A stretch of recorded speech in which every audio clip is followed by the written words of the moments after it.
बहुत पुरानी बात है। बगदाद शहर अपनी रौनक, बाजारों, मस्जिदों और नेक दिल लोगों के लिए मशहूर था। हर तरफ इल्म, तिजारत और सुकून की खुशबू फैली रहती थी। वहीं शहर के एक कोने में एक गरीब मगर ईमानदार दर्जी रहता था, जिसका नाम हसन था।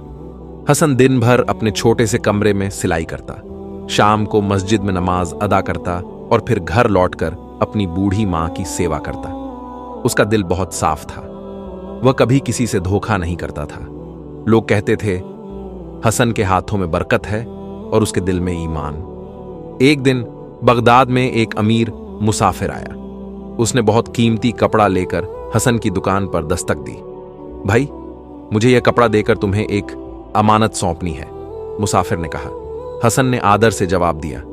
बोलिए जनाब, क्या हुक्म है? मुसाफिर ने कहा, मुझे एक खास लिबास सिलवाना है, लेकिन मुझे सफर पर जाना होगा। ये कपड़ा और इसके साथ ये छोटा सा थैला मैं तुम्हारे पास छोड़ता हूं। जब लौटूंगा तो दोनों ले लूंगा। हसन ने बिना पूछे थैला अपने बक्से में रख लिया। वह आदमी चला गया और हसन फिर अपने काम में लग गया। दिन बीतते गए, हफ्ते बीते, फिर महीने, मगर वो मुसाफिर कभी लौटकर नहीं आया। कई साल गुजर गए। हसन बूढ़ा हो गया, मगर उसने कभी उस थैले को नहीं छेड़ा। उसने उसे हमेशा अपनी अलमारी में रखे रखा। कई बार गरीबी इतनी बढ़ी कि घर में खाने को भी कुछ नहीं होता, मगर हर बार उसकी मां कहती, बेटा, यह अमानत है, इसमें खैरत मत डालना, अल्लाह पर भरोसा रखो। हसन मुस्कुराकर कहता, अम्मी, अल्लाह अमानतदारों को कभी रुसवा नहीं करता। एक सर्द रात जब बगदाद में तेज हवा चल रही थी और घरों के दरवाजे चरमरा रहे थे, हसन की मां बहुत बीमार पड़ गई। हकीम ने कहा, अगर दवा नहीं मिली तो रात नहीं गुजरेगी।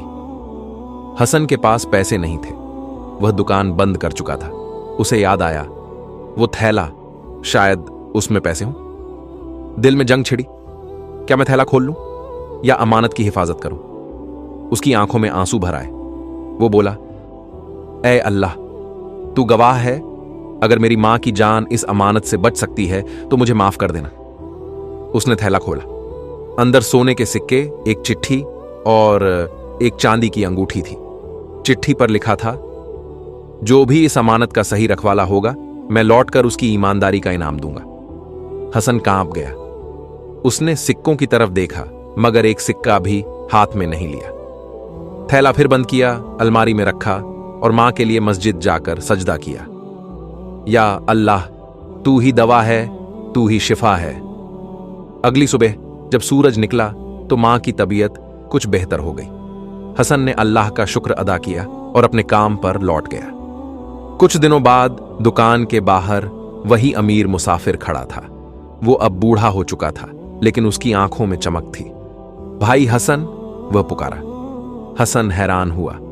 आप? मैं समझा था कि आप शायद लौटेंगे नहीं। मुसाफिर ने मुस्कुराकर कहा, मुझे बहुत वक्त लगा, मगर मैं लौटा हूं क्योंकि मुझे तुम्हारे जैसे अमानतदार की तलाश थी। हसन ने थैला और कपड़ा उसी तरह लौटाया जैसे सालों पहले उसे दिया गया था। मुसाफिर ने थैला खोला। सब कुछ जस का तस। उसकी आंखों में आंसू आ गए। हसन, मैंने यह अमानत एक इम्तिहान के तौर पर दी थी। बगदाद में बहुतों को आजमाया, मगर सबने धोखा दिया। तुमने अमानत को सालों तक बिना छुए रखा। यही सच्चा ईमान है। फिर उसने थैले से 100 सोने के सिक्के निकाले और कहा, यह इनाम नहीं, बल्कि अल्लाह की तरफ से तुम्हारा हक है। हसन ने सिक्के लेने से इनकार किया, मगर मुसाफिर बोला, अगर तुम नहीं लोगे तो मुझे गुनाह होगा, क्योंकि यह अमानत अब तुम्हारे हक में है। हसन ने उन पैसों से एक छोटी सी दुकान बनाई। गरीबों के कपड़े मुफ्त में सिलने लगा। लोग कहते थे, यह बगदाद का सबसे नेक दर्जी है। वक्त गुजरा, लोग आए और गए, लेकिन हसन का नाम हमेशा के लिए लोगों के दिलों में बस गया। मस्जिद के इमाम अक्सर कहा करते, अगर तुम सच्चा ईमान चाहते हो तो हसन दर्जी की तरह अमानतदार बनो। अमानत की हिफाजत करना इंसान का असली ईमान है। अल्लाह उस दिल को कभी खाली नहीं रखता जो सच्चाई और भरोसे से भरा हो। इंसान की पहचान उसके कपड़ों से नहीं, बल्कि उसके किरदार से होती है। अगर आपको यह वीडियो अच्छी लगी हो तो इसे लाइक जरूर करें, और हां, हमारे चैनल को सब्सक्राइब करना न भूलें। सब्सक्राइब करने के बाद बेल आइकॉन जरूर दबाएं।